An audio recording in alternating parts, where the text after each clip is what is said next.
Joseph Germain, officially. All right. Everybody calls me Pastor Joe, so I'm Pastor Joseph Germain. All right. I'm originally from the island of Dominica. Dominica in the Eastern Caribbean, not to be confused with the Dominican Republic, of course. Yes. I've been in the US about 35 years, Okay. and I think I have been working with immigrants For a while. for a while. All right. So, All right. So, my very first question. So, when did you start helping immigrants? well, I could probably go back to about 20 years. I was associate pastor, actually pastor for internationals at another church. So I was in charge of internationals, anybody who came from a different country. At that time, it was mainly international students at USF. So 10 years over at that other church, and 10 years since this church, Global Community Church, I've been around for another 10 years. So I would say right about 20 years. 20 years from now. So, you're starting, but does something like that spark that adventure? What driving your motivation to help immigrants? Well, a couple of things. One, it's part of my calling. You know, Okay. if you look in the Bible, all through the Bible, you will see God says to help the strangers, the widows, the orphans, the poor. You know, so basically anybody that fall under that category, you know, as a minister of God, then I want to help as many people as possible. And normally, immigrants are a group that are in need of help. So that's one thing. I think it's part. I would probably say it's part of my DNA as well. You know, Yeah. I generally just like helping people. And when I was back home, I worked as a community development assistant. So I've always been around in community work. Okay. And so I think those two things are really what drives me. All right, that's great. So, now, you started, and then you got a call for it. So how do you help immigrants during the first 6 months organizing themselves in a city, in a country that they just discovered? Yeah. And you said just discover, that's really a good way to put it. Because generally when immigrants come to the United States, they are beginning a new life. Yes.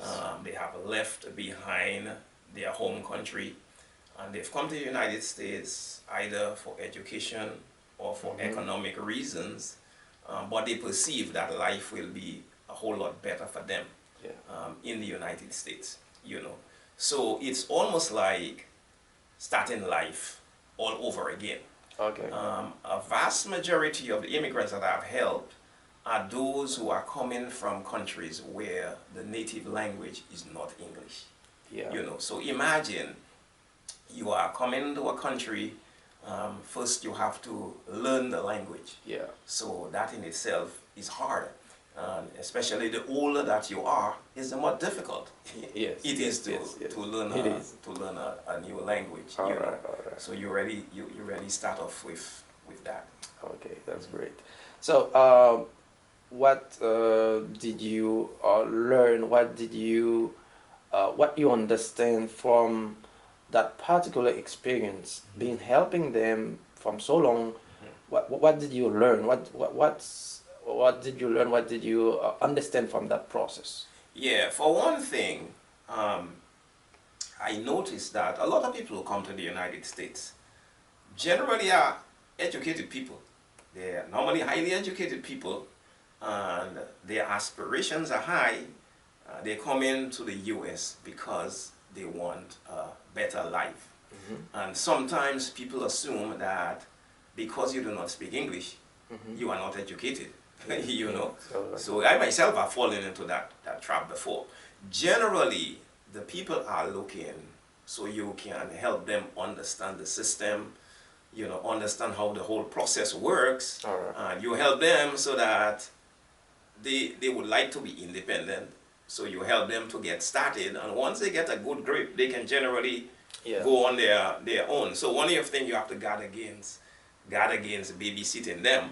Yeah, yeah, You for know, sure, for yeah. sure. Yeah. All right. So the next question is about like, what is your best souvenir from day one until today? Well, I've got a couple. I've got a couple.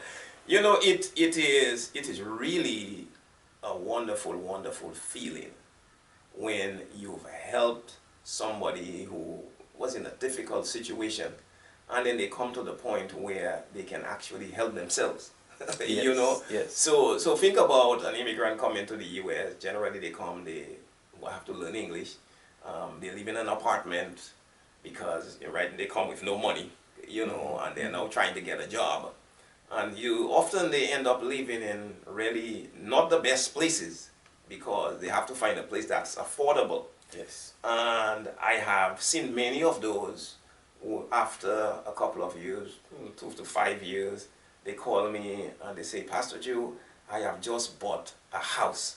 You know, and to Yeah, see them move from yeah, an apartment to where they have their own house, where they yes, have their own car, yeah, you yeah. know, so it's a good feeling, and I get that all the time. There was one lady that comes to mind. A lady was a Chinese lady who came and she didn't know English, and we started a program at the church where she learned English, and she was there for a while, and then I missed her for a couple of years. Next thing, I find her at Home Depot, and I was talking to her, and I asked her, what are you doing now? And she says, well, I have bought a few houses, now I'm fixing houses, and I'm renting houses. Wow, That in itself is a that's success story. that's great. To think she came, didn't know the language, she learned the language, moved from living in an apartment to the point where not only does she have one house, but she has several houses, and she fixed it, and she's actually being Wow, able to produce. that's good. So That's that's great. success. Yeah. That's a good story. So the next question is about how much people did you count them? How much people did you help? I can count. So even here at the church, I have a church that is predominantly refugees. You know, I have a good group of people from Burma that are, many of them are still here. There are many that have moved to other parts of the U.S. I've helped international students from all different countries. I've Wow, helped, okay.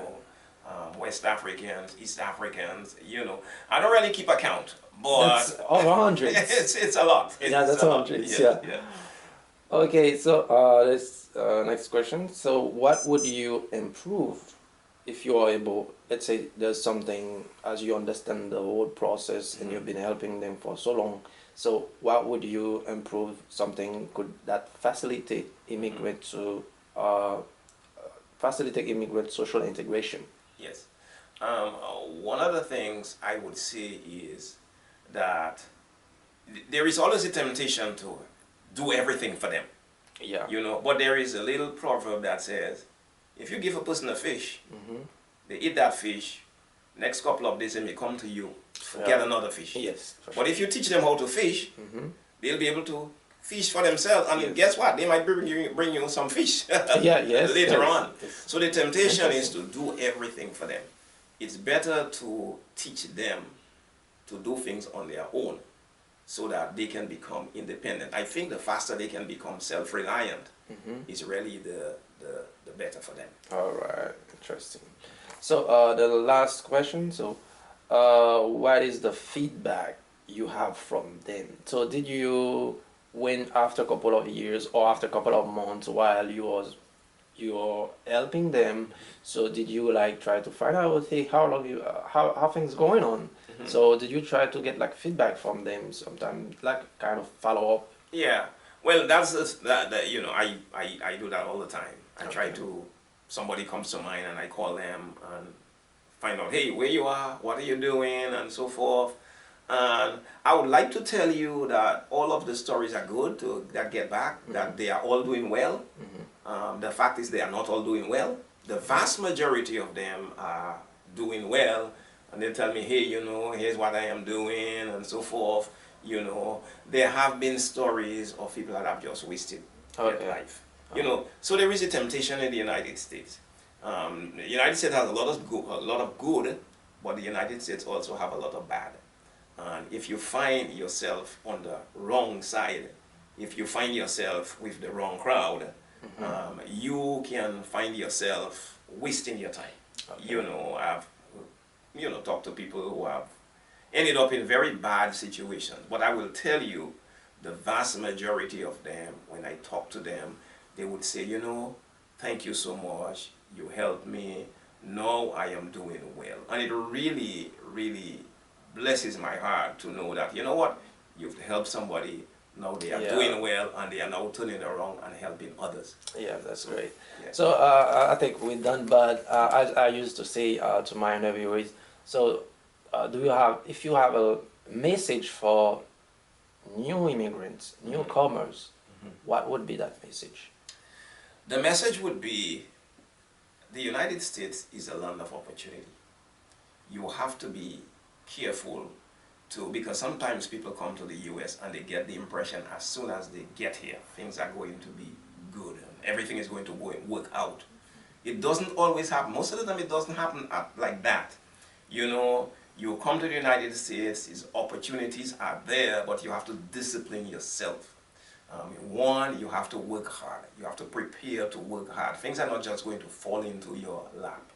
You have to make sacrifices. You end up working extra hours. You end up doing things that normally you would not do. If you were in your home country, there are certain jobs that you would not do, But here in the US, you realize, you know what? I came here to get a better life. And on my way to get that better life, I may end up doing stuff that I really don't care for. But my overall goal is that I want to better my life. So don't put your expectations too high in the sense of people are just going to fall in line to give you stuff.